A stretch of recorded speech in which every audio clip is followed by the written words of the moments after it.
Hey there, micro folks. This is Mr. Hooker, and today we are going to do oligopoly and strategic behavior. So this will be a two-video chapter.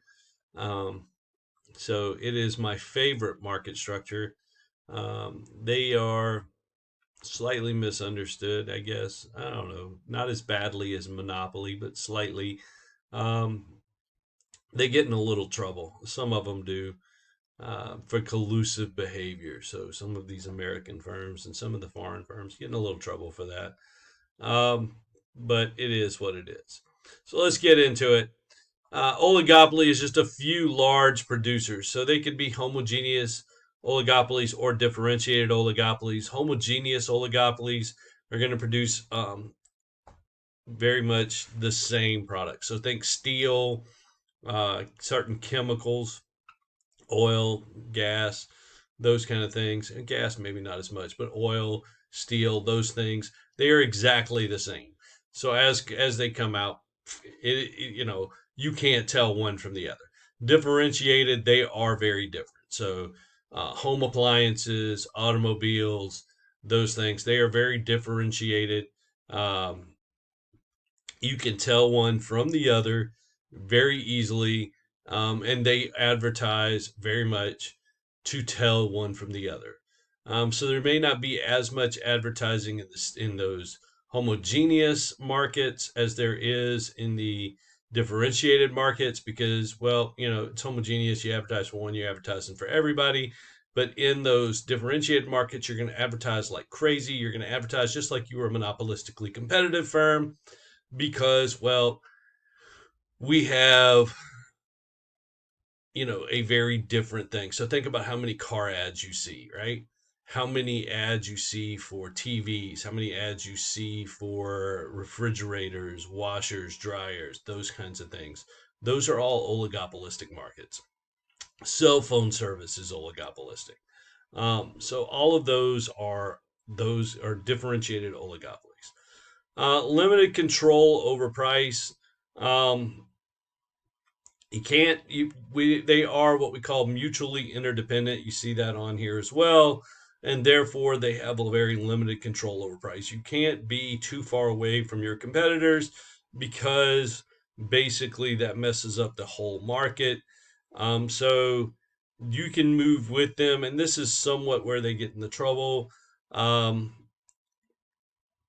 Everybody has to be somewhere close, and they get into a little bit of trouble with that. And then you also have what we call strategic behavior. Some of them don't even use demand curves. Some of them use what we call um, the prisoner's dilemmas and payoff matrices. So um, those folks look at it very differently. You've got to look at not only what is best for you, but what is best for your what do you think your competitor will do? So you're looking at your move plus their move plus somebody else's move, and all of that in real time, and that is how you are going to make those moves. They do have high entry barriers, and they are subject to a lot of mergers. So that is where we are with those. To be oligopolistic, you must have a four firm concentration ratio of 40% or more. Um, that is just the standard that is set for that. In localized markets, you may have some issues with those. Um, the localized market may be an oligopoly and may be highly oligopolistic, whereas the national market may not. So nationally, it may not be an oligopolistic market, but locally, it may be darn close to it. It may be very much an oligopolistic market. And so you have something locally that you have to deal with that nationally people don't deal with. So say that, nationally, we have a lot of grocery stores. What if you live in a small town where there are two? And most of my life, I have lived in small towns. And sometimes there is one, maybe two. And that happens occasionally. Um, I've lived in towns where there was only one. Usually there's at least two. Um, just because money can be made with small markets. So that happens as well. There's also inter-industry competition. Um, Glass, plexiglass, small, plastic glass. Those kinds of things can happen. What was it? Uh, there was a plastic wrap company um, that was out of North Carolina a few years ago. That the U.S. wanted to break them up because they said, well, you are you're almost a monopoly, and they were like, well, maybe in the U.S. we are, but we compete globally, and we globally are not even 20% of the global packaging, packaging and bubble wrap market. So if you decide that you want to do that, we will move to Switzerland and be out of your reach. So you need to let us know in the next 3 months what your decision is, so that we can start making moves. And amazingly, the government changed their stance, and they are still, I think it was DuPont, and they are still in North Carolina, because they told them straight up, you can do this, and if you want to do that, we will leave the United States, um, because we don't we don't play your game. And so, I mean, that's just how it is. Most companies nowadays are global, and they don't play that. You can say what you want to say, but they'll be like, "Yeah, there's other countries. I mean, we don't play this." So, have a nice day, guys. So there, and that bleeds into this other point. There is import competition. So, we're global. You have to worry about the globalized markets. So, don't think that it's just one country out there dealing with this. And then there's the dominant firm market, the dominant firm, not dominant firm market, but the dominant firm theory. And that was basically how this thing was run with automobiles in the 70s. GM was the dominant firm. They set the price, they set the output, and everybody else just followed along. Diamonds, 80s, 90s. De Beers was the dominant firm. Everybody else just followed along. So here's some high concentration markets. Household laundry equipment. Four firms produce 100%. There is no HERF for 50. Household refrigeration and freezers. Four firms produce 93%. There is no 50 firm HERF. Cigarettes, four firms produce 88%. The 50 firm HERF is 28.97. Beer, the largest four firms are 88%. The 50 firm HERF is 35.61. Glass containers, four firm concentration is 86. There is no 50 firm HERF.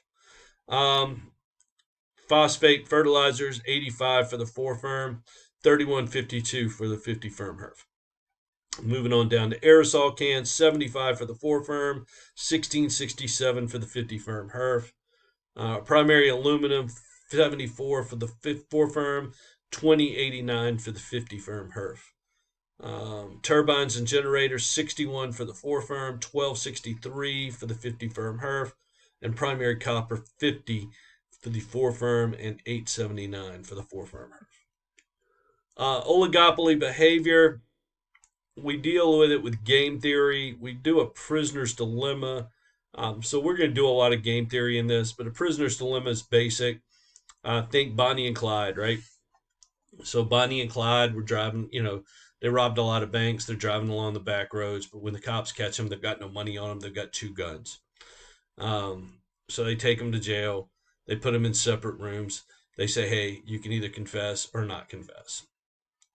And so, if you confess, what they don't know, what each one doesn't know, what they don't tell either one is all they really got is a gun charge on them. So if you confess, we're going to let you go, and we're going to, put it all on the other person. So basically, if each one confesses, they're each going to get 10 years. If one confesses and the other doesn't, the one that confesses goes free, the other one gets 30 years. And if neither one confesses, they each get 2 years for the guns. So, it seems like it would be in their best interest to not confess and do just the gun charge. But when you look at it, it's actually, individually as they look at it, it's in their best interest to confess. And they end up doing 10 apiece. It's really kind of weird. Um, oops. Oops, went too far back. So it leads to what we call collusion, and there are incentives to cheat on this whole piece. So people will try to cheat this, and that is the whole point of doing this. So you have to figure out, like, how much do I trust? And this is where you've got to think. Like, let's say that you are running a multi-million-dollar company, right? And it's you and a few other firms. You have an opportunity to make a deal with these other firms, but any one of you could cheat that deal and make an extra $5 million. How much do you trust these other firms? And the other question I have for everybody out there is, how many firms would you trust? Like, what's the minimum number of firms that you would trust to make that deal? Would you trust one other firm, two other firms, three other firms, four other firms? What's the minimum number? So think about that. Like, how many people would you really trust with that, knowing that if you get caught, you're going to jail?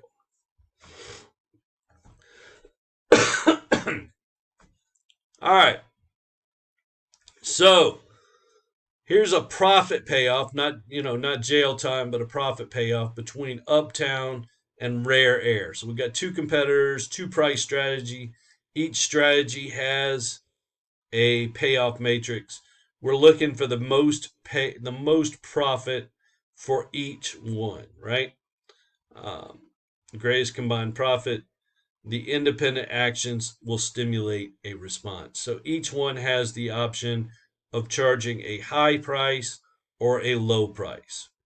So they have the and circled there is the 12 and 12, which is where they want to be. But they have an option, and Rare Air is in blue. They've color coded this for you. When you read these, typically the one on the top is on the right, and the one on the left is on the bottom left. All right. So, but they've also color coded it blue and yellow. So here we go. Um, Rare Air at a high, if Rare Air, and you look at this, and you would look here. Let me get my cursor. All right, so Rare Air has a chance at going high, and you would look at basically Uptown's high and low. So Rare Air has a chance of earning, okay, if we did this,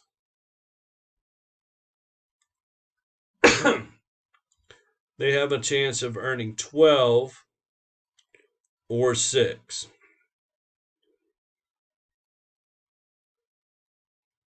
Okay?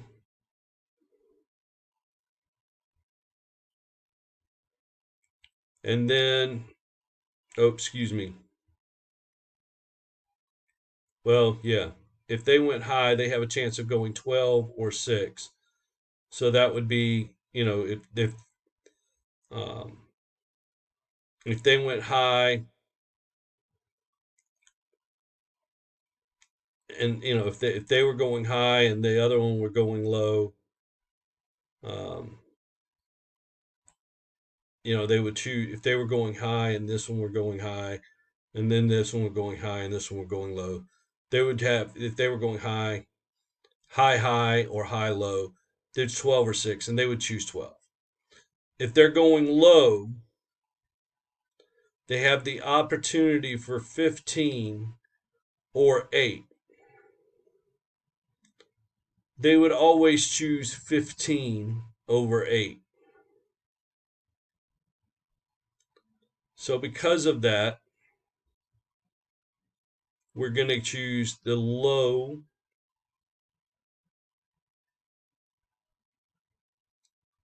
right here,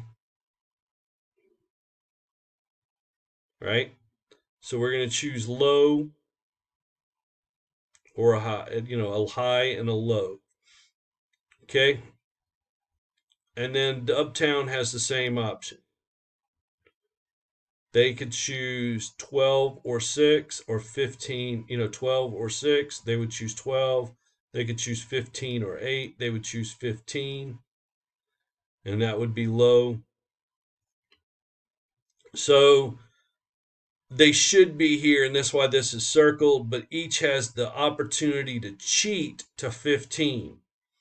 And that's why these are circled.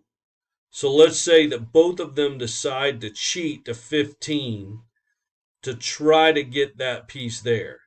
If they try to cheat to 15, they end up at 8 and 8, which is not an optimal strategy. So now they have to both go back to high and high, and now they're trying to get, they were both trying to get 15, trying to think, hey, well, the other guy's going to take the high, and I'm going to sneak into low, and I'm going to steal the 15. Well, that didn't work because they both went low, and they ended up at 8 and 8. So now they're both at 8 and 8. Now they want to get to 12 and 12. So they'd have to work together to get to 12 and 12. And now you'd have to basically do a little collusion to get to 12 and 12. So not the best deal for them. This movie will be in the class for you. It's a great econ movie. Love it. I'm a big Batman fan, as you can probably tell with this shirt, though, too. So, it is what it is. There are 3 oligopoly models. One is the kink demand curve. The reason for the 3 models. There's diversity of the oligopolies and the complications of the interdependence.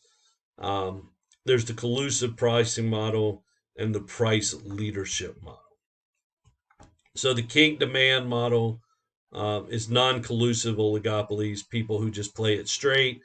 You're uncertain about rivals' reactions. Rivals will match any price change and ignore any other price change. So this is kind of like, I see this a lot with gas stations. You tell people, especially gas stations that have close competition, right? Somebody across the street, somebody right down the street. You tell the people working there, look, I need you to watch that price of the guy across the street. And if his price goes down, we match it. If he goes up, he's on his own. But if he goes down, we go matching penny for penny. Okay? So there's where you match some price changes, but you ignore some other price changes. So you match the price reductions, you ignore the price increases. That's kind of what you're doing on that one. And so what you have here is a discontinuous marginal revenue curve. It's discontinuous right at the origin. So you see here coming out from the origin, it's kind of discontinuous. And so that provides that kink right there. It is elastic above the kink and inelastic below the kink. Some criticisms here. It explains the inflexibility, but not the price. And prices really aren't that rigid. And also something like this would get us into a price war, which everybody wants to avoid. Nobody wants to be in a price war. So understand that. So nobody really wants a price war. So if we did that, we'd end up in a lot of price wars, which basically means that if both sides of the street were on this thing, like if he lowers his price, I want you to go a penny lower, and if he goes down, I want you to match him. Well, if we start doing that, then we're going to end up at like 10-cent gas, which never happens. So oh no, I didn't want to do that.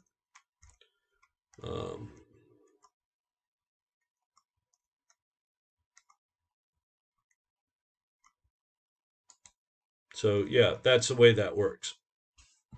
We don't end up there. Collusion and the tendency toward joint profit maximization. Oh yeah, I hit the end. All right. So this is where you've probably seen this graph before. This is a monopoly model.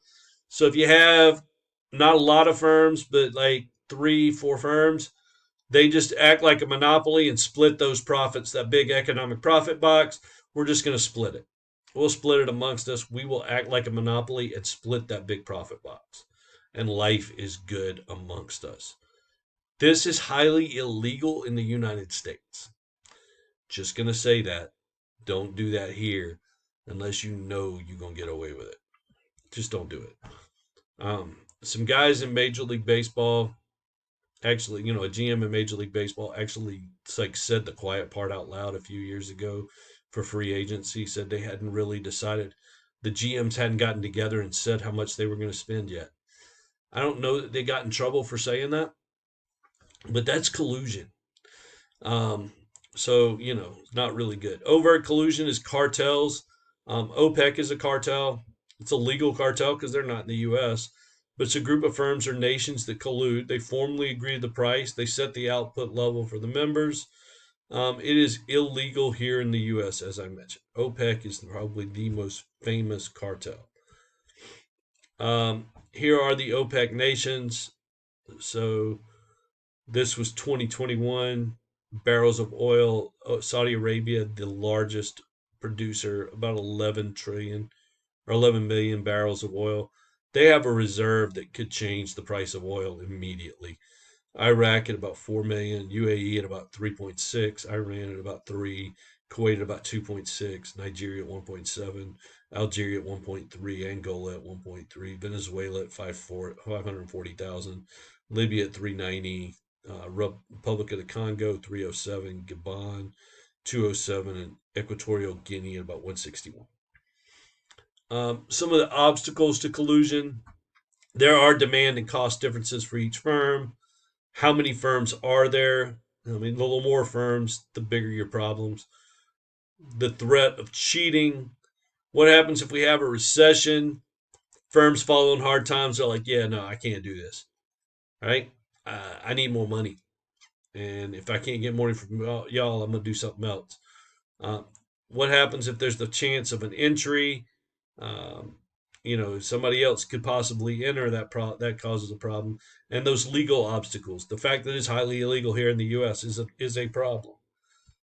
The price leadership model: the dominant firm initiates the price changes, other firms follow, and they use limit pricing to block the entry of new firms. And so this also causes a possible price war. So there are issues with that. It typically doesn't last long. This kind of model doesn't typically last very long. So advertising, we're going to pick up in video 2. And so this is it. Y'all take care. We'll see you in video 2.